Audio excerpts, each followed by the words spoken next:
the Texas Education Agency Commissioner, Mike Morath, has said the state takeover of HISD will continue for 2 more years.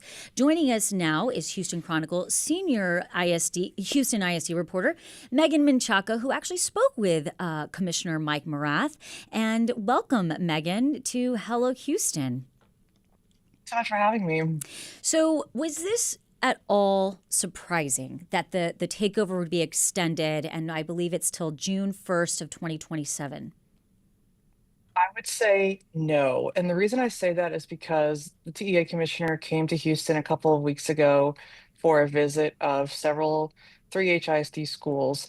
And on that tour, he spoke in a press conference to the media where he gave very strong praise of the reforms and changes that HISD state appointed superintendent Mike Miles has made in the district over the past 2 years. And while he didn't explicitly confirm that the state takeover would be renewed, he did that was sort of an indication that he likes the direction the district is going. And so I don't think many people were surprised to see when he made the formal announcement that, oh, we're going to continue the state appointed leadership for 2 years. What was surprising and what several community members did not expect was for him to remove 4 of the appointed board members 2 years into their service and replace them with 4 new appointees. Did he give any reason as to why they were being removed? I asked him directly about that, and he sort of said, basically, we just want to change up the board. We want fresh perspectives, representative perspectives. And I asked him, is this in any way related to maybe potential criticism of the superintendent, pushback? And he said, not at all. We just want, some representatives, people who are going to keep us, going in the same direction of the district. It's not really clear. He wouldn't really say explicitly why they were being removed. I spoke to the elected trustee board president about why she thought they were being removed. And she said it's because they're the ones asking questions. They're the ones pushing back a little bit more than the other board members. Keep in mind, almost all of the board members vote almost all the time in favor of everything proposed by them from the Miles administration. But several of the board members who have been removed have, in very few instances, voted no or maybe raised more questions than the other board members during these public board meetings. Let me take everyone back for a moment. And my recollection when this all started was that they would evaluate as they went along. Were we expecting that this was a point where they were going to say hands off and we're moving on? Why is this surprising that they're continuing what I assumed they probably would continue as they moved through it? Yeah, so the state law says the commissioner has to announce by the 2 year anniversary of the initial takeover, which was yesterday, whether the takeover will be renewed. So again, not surprising that he made this announcement. It's actually required by state law. So it would be actually surprising if he didn't make an announcement regarding the extension of the takeover. But again, what is surprising is the change up of 4 of the 9 board members. Is there a criteria that they're looking at? Is there a checklist where they say, we are continuing this because we only got A and B, but C, D, E, and F still need work on? Is there anything that rationalizes how they're making their decisions? Sure. So they named 3 exit criteria at the beginning of the takeover that the TEA was supposed to meet. And those 3 exit criteria are not to have any consecutive schools earning a failing rating from the TEA accountability A through F rating. So that's a D or F. They also said HISD needs to follow state and federal law regarding special education compliance, which they have before the takeover, a history of failing to do so repeatedly. They also said the 3rd exit criteria is improved board governance. A TEA investigation found that the previous board members had flouted state law, done various things that are unbecoming of a school board member. So the TEA said you need to do all these 3 things before we'll let you return back to an elected school board. But the issue is that the exit criteria actually wasn't possible for the HIC to complete in 2 years. The TEA accountability ratings only come out once a year. And so only 1 year of the takeover has actually been evaluated. So even if they had done perfectly, every single student had scored 100% on all the STAR tests every year, both years, that they still would not have met the exit criteria by the deadline to renew the takeover. So that was my question. Can they point to where we were 2 years ago and where the improvements have been made to say, hey, this is working, we're going to extend this another 2 years because of A, B, and C is doing so beautifully? Sure. So that the TEA commissioner, I think, has pointed to one notable fact in that the HISD before the state takeover had 121 schools earning DNF ratings, which are failing ratings. It went from 121 to 40. Or I think it's 120 to 141. And they basically reduced the number of failing schools by 2/3 in 1 year, which is a very significant jump. Sure. And so then how you get there is through significant improvement on the STAR exam. So math and reading STAR, that means that students in many of these schools are earning higher math and reading scores than they were before the takeover. HISD also saw 3 schools jump from an F rating to an A rating. It's going from a C to a D, or, a D to a C to a B. That's a pretty significant jump for a school. Going from an F to an A in a single year is a significant improvement. The only 3 schools to do that in the whole state of Texas last year were all in HISD. So those are the things that the TEA commissioner has pointed to and said, what the Mike Manouse is doing is working in these schools, and we want to continue that. He's also, while STAR results haven't been released for this year yet, hinted that the district is on track to see more improvements in reading and math scores in this upcoming year as well. You're listening to Hello Houston, and joining us now is Houston Chronicle senior Houston ISD reporter Megan Menchaca, who spoke with Texas Education Commissioner Mike Morath. You can join the conversation and ask questions at 713-440-8870.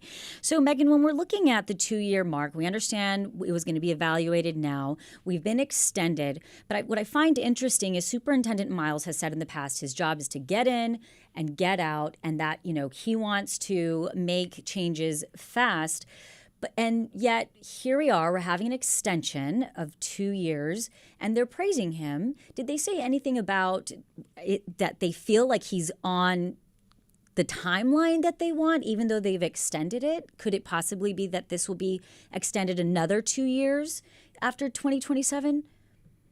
So the takeover itself legally cannot be extended any longer than it has been. The maximum time for a state-appointed board is 4 years. Okay. And that's the maximum time before the TEA has to announce a transition timeline. So it's not going to necessarily be, June 1st, the takeover ends, June 2nd, we're back to elected trustees. The June 1st, 2027 is around when the TEA will announce the timeline back to a transition to elected board members. And that's going to be a gradual process as well. Every year, a third of the elected trustees will come back on until the full elected trustee board is back in place. But I do want to say that is separate from the superintendent. The state appoints the board, they also appoint the superintendent, but Mike Miles' contract is, I would say, separate from the takeover itself. He can seek a contract extension with the board. His contract is up for renewal in 2026.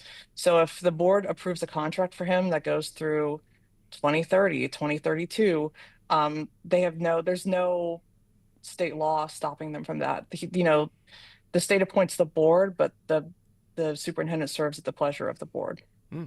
A question about the timeline back. As they move through this into the timeline back, can they stall any of that replacement of people on the board? What if they haven't met the criteria, it should take an ugly turn in the next couple of years, and they didn't achieve what they set out to achieve? They still just hand it back over? So I'm curious about the logic behind all of this. Mm-hmm. Yeah, it is a little confusing to me. Why have exit criteria if you have to end the takeover in 4 years anyway? I would say the exit criteria is more of, these are the standards we want you to strive for. And the TEA did talk about the takeover is supposed to set a path to success that the elected trustees will hopefully continue, right? Even if they don't accomplish, if every school doesn't earn a consecutive, passing rating, the TEA commissioner wants to see HISD sort of lay the groundwork for improvements to continue year over year. But those 4 years, the 4 years of the appointed board, that's a state law. That's not, unless that law changes, which it's because of the way the legislature is set up, is not possible. That is going to stay in place. Now, the question is how long between when the takeover ends and the transition begins will there be? That's not clearly defined in state law. So we don't really necessarily know in between when June 1st, 2027 happens and when the elected trustees will come back on. I thought you said Um, a third of them every year. So then that would be yes, three but years. they won't. June 1st is when they have to announce the transition timeline. So they could say, oh, June 1st, the transition will start in August. Uh, and once that transition timeline starts, that's when the elected trustees will slowly transition back. So we had a text saying, and I don't know what Wheatley is. I guess it's a school. But do you have any comment Yes. on Wheatley's progress?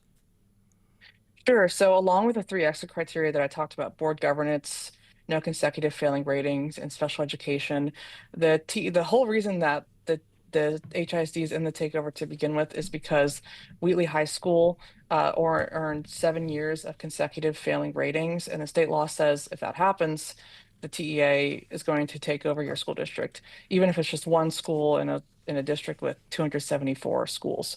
So that one of the extra, along with those three extra criteria I named, HISD also has to keep Wheatley from earning consecutive failing ratings while the takeover is in place. But again, the takeover is going to end in 2 years anyway, but that's one of the goals is to keep the school from earning failing ratings. The TEA actually hasn't even released any ratings while HISD has been under a state takeover. The 2024 ratings are still under pause due to a lawsuit, but the unofficial ratings show that Wheatley earned a B, which is a much better score than the Sure. failing ratings they had been earning before the takeover. We don't have the one ratings for this current academic year. Again, STAR scores haven't even been released yet. We're expecting to get those accountability ratings in August. Good. Megan, you've been following the takeover or the intervention for 2 years now. Do you think that based on the progress that this district has done in these last 2 years, that in the next 2 years we will be in a better place to transition our elected board members into their positions? I will say that based on the TEA commissioner's comments, it's likely that HISD is going to see improvements academically, particularly on the STAR exams this year. But I will say, I think better place is a little bit of up to a person's interpretation. If that's your definition of a better place, then yes, the district is on track. I would say I've spoken to parents, community members, teachers who say they are concerned with things like declining enrollment, principal and teacher turnover.